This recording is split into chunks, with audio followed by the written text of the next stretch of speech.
together this hour, as people of faith, through joys and sorrows, gifts and needs. We like this beacon of hope, sign of our quest for truth and meaning, in celebration of the life we share together. Good morning. Good morning. It is good to be together.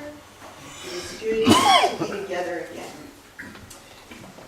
Creativity is the Soul Matters theme for the month, and I can't think of any music as creatively adaptive as jazz. Jazz is a quintessential American music, rooted in the African-American traditions of America. Jazz comes from the union of African rhythms with European-made instruments. Jazz bends chord structure through the heat of slavery long carried and of injustice confronted and withstood. Jazz shifts the formality of orchestration into an uplifting of each voice, uniquely playing a common thread. In jazz, there is no question that variety within the whole makes the whole more vibrantly alive. Variety within the whole is what jazz is all about. Now shift gears. In the Hindu traditions, there's a Sanskrit word, lila, roughly meaning divine play.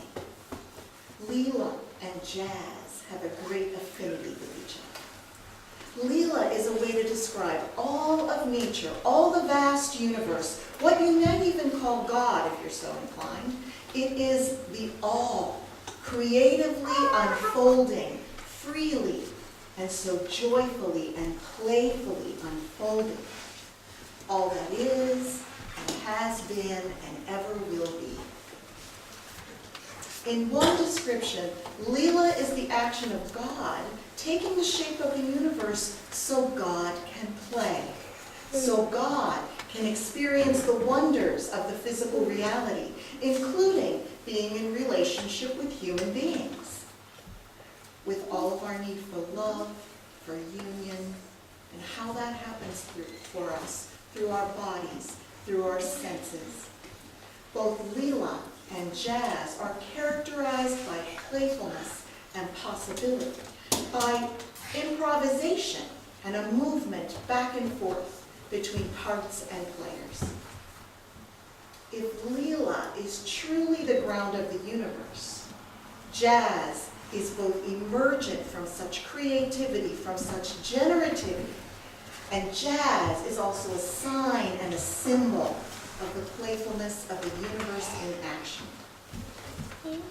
Jazz as a way for the ultimate to know itself and be delighted. Jazz as a way for all of us this morning, not simply to know about creativity, but also to feel the play of creativity in our hearts and in our bodies, to feel the beat and the rhythms in our chests and in our hands and in our legs, if we are so inclined. I invite you all hour long to move your bodies as your spirits call you, as the creative impulse of poetry and jazz fill our worship today. Left a nice big space in the middle if you'd like to use it. Just an invitation. Now, it's also been said that the universe emerged out of a primal scream, that practicing a primal scream reinvents the universe anew each time it's shouted. Let us imagine beginning anew. I'm going to read a poem about a primal scream. I'm not going to give one. This is a poem by Tracy K. Smith, who is a contemporary American poet of African descent. 5 p.m. on the nose, they open their mouths and it rolls out. High, shrill, and metallic. First the boy, then his sister. Occasionally, they both let loose at once, and I think of putting on my shoes to go up and see whether it is merely an experiment their parents have been conducting upon the big crystal, which must surely lie shattered to dust on the floor. Maybe the mother is still proud of the 4 pink lungs she nursed to such might. Maybe if they hit the magic decibel, the whole building will lift off and will ride to glory like Elijah. If this is it, if this is what their cries are pumped toward, let the sky pass into blue, to red, to molten gold, to black.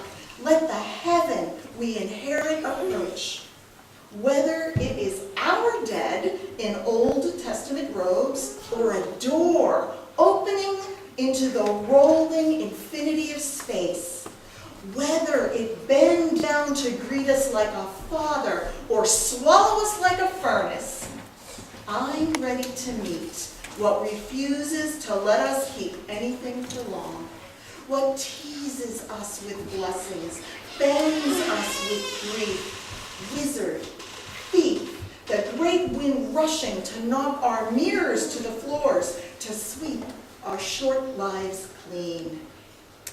How mean our racket must sound beside it.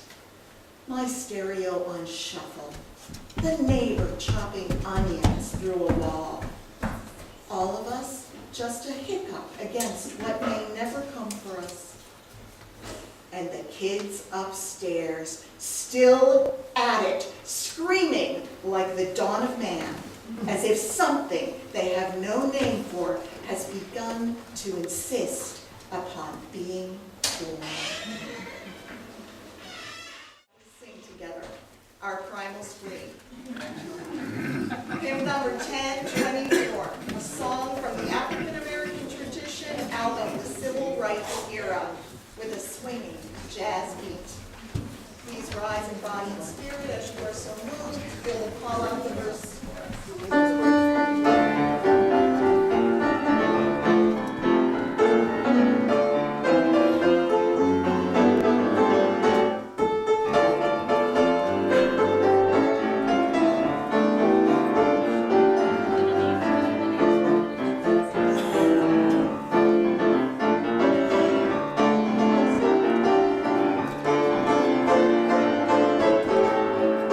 Gotta do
Spring is finally calling us, loudly and urgently, full of the stuff of life, vital and pulsing. Rain seeps into the ground, into roots and bulbs, feeding their growth. Warm air, even without the sun shining, feeds growth too. Plants emerge from earth through the creative union of seed, soil, sun, and water. And all this time, the stuff of life fills our thoughts and hearts too. Joy in the promise of gifts and hopes fulfilled. Anguish and sorrow at thwarted dreams and unexpected disappointments. All of it grows in our lives. All of it calls us to religious community, to being together through the heights and the depths. Hear this poem by Linda Paston. It's raining on the house of Anne Frank and on the tourists herded together under the shadow of their umbrellas. On the perfect, silent tourists who would rather be somewhere else, but who wait here on stairs so steep that they must rise to some occasion, high, in the empty loft, in the quaint toilet, in the skeleton of a kitchen, or on the map, each of its arrows a barb of wire, with all the dates, the expulsions, the forbidding shapes of continents. And across Amsterdam it is raining on the Van Gogh Museum, where we will hurry next to see how someone else could find the pure center of light within the dark circle of demons.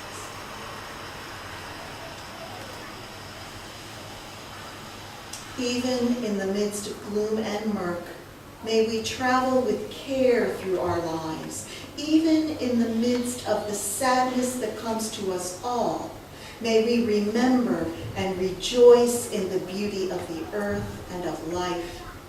No moment too small to notice, no emotion too obscure to ignore.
To live creatively is to participate in the sacred playfulness of all reality.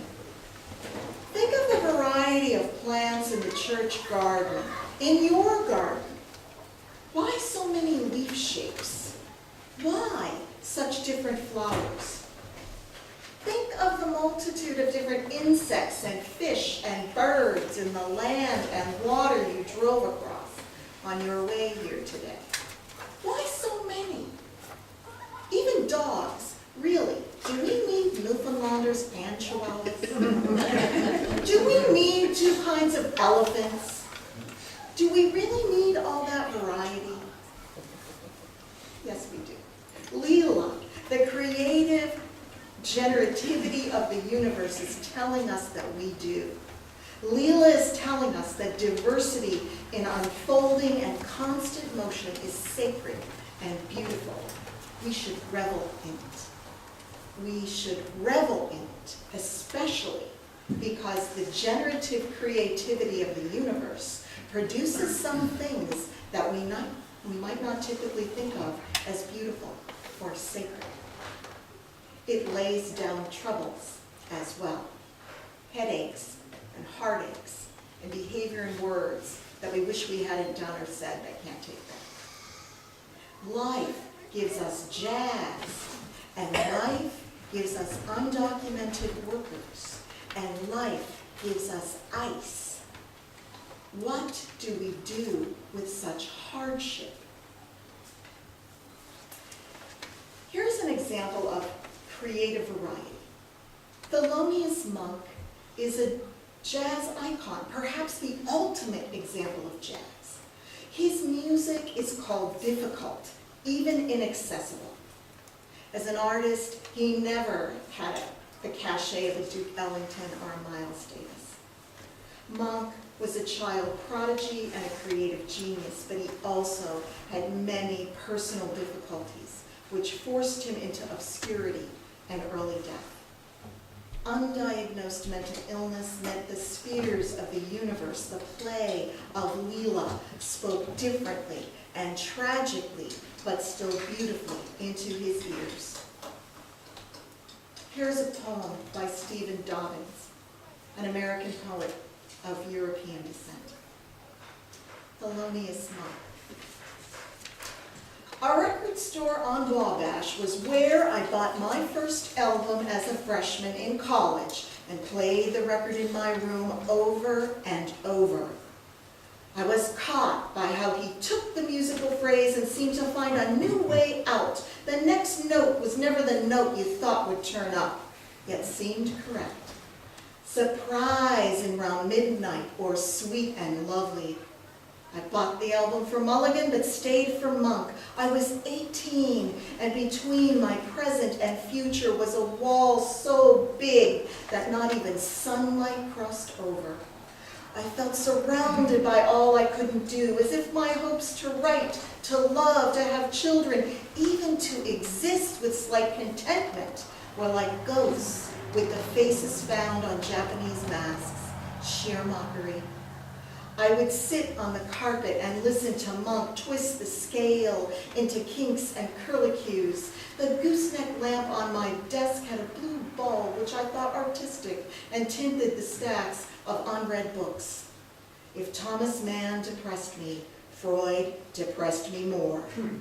It seemed that Monk played with sticks attached to his fingertips as he careened through the tune, counting unlike any metronome. He was exotic, his playing was hypnotic. I wish I could say that hearing him I grabbed my pack and soldiered forward. Not quite. It was the surprise I liked, the discordance and fretful change of beat, as in Straight No Chaser, where he hammers together a paper mache skyscraper, then pops seagulls with golf balls, racket, racket, but all of it music. What Monk banged out was the conviction of innumerable directions. Years later, I felt he had been a blueprint, map, and education. No streets, we bushwhacked through the underbrush, not timid. Why open your mouth if not to shout? Not scared. The only road lay straight in front. Not polite, the notes themselves were sneak attacks. Not quiet, look. Can't you see the sky will soon collapse, and we must keep dancing till it cracks. The poem relates how Monk's music spoke to him, a person remote from Monk, but still resonating with his power. The chords of the universe reach across and span our variety and differences. Creative engagement allows us to draw from many sources for our work in the world. Creativity enables us to engage with resilience and determination the injustice and conflict in our communities. Creativity invites us to engage in justice work with attention to the needs of those we serve rather than as expressions of our own egos. Creativity allows us to keep going on in the midst of the difficulty, encourages us to be in love with life.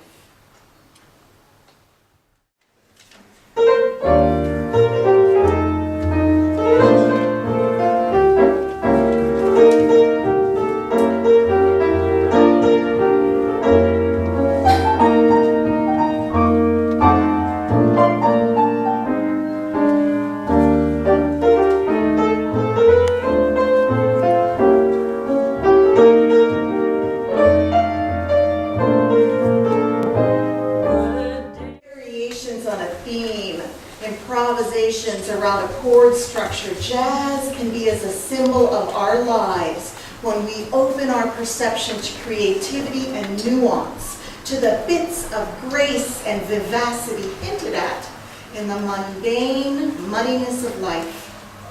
A riff, a scat, a call and response. We live in the liveliness of jazz when we notice the seeds of tomorrow in the enjoyment of today, when we focus on the joy of the moment in spite of, even because of, the pain and suffering in the world and in our skins. Let us embrace the wonder of life. Here now another poem by Linda Paston, a contemporary American poet who claims Jewish roots. The Happiest Day. It was early May, I think, a moment of lilac and dogwood, where so many promises were made, it hardly matters if a few were broken. My mother and father still hovered in the background, part of the scenery like the houses I had grown up in. And if they would be torn down later, that was something I knew but didn't believe. Our children were sleeping or playing, the youngest as new as the new smell of the lilacs. And how could I have guessed that their roots were shallow and would be easily transplanted? I didn't even guess that I was happy. The small irritations that are like salt on melon were what I dwelt on, though in truth they simply made the fruit taste sweeter. So we sat on the porch in the cool morning, sipping hot coffee, behind the news of the day, strikes and wars, a fire somewhere. I could see the top of your dark head and thought not of public conflagrations, but of how it would feel on my bare shoulder. If someone could stop the camera then, if someone could only stop the camera and ask me, "Are you happy?"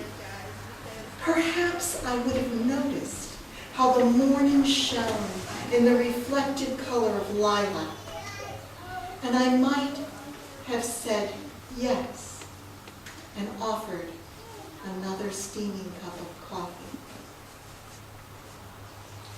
Yes, let us say yes to life, each and every day, friends. Let us give thanks for poetry and jazz, for poets and musicians, one and all. Let us turn the world around with our love of each other and the wonder of everything, with our dedication for seeking justice for all.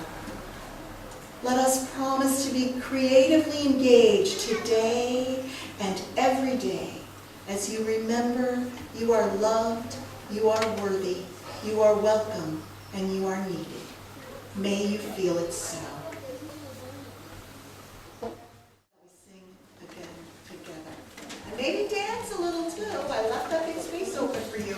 Hymn number 1074. By hymn, melding African and Caribbean rhythms and ideas. Please rise in body and spirit. Do what the Spirit says do.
Join us for worship every Sunday at 10 a.m.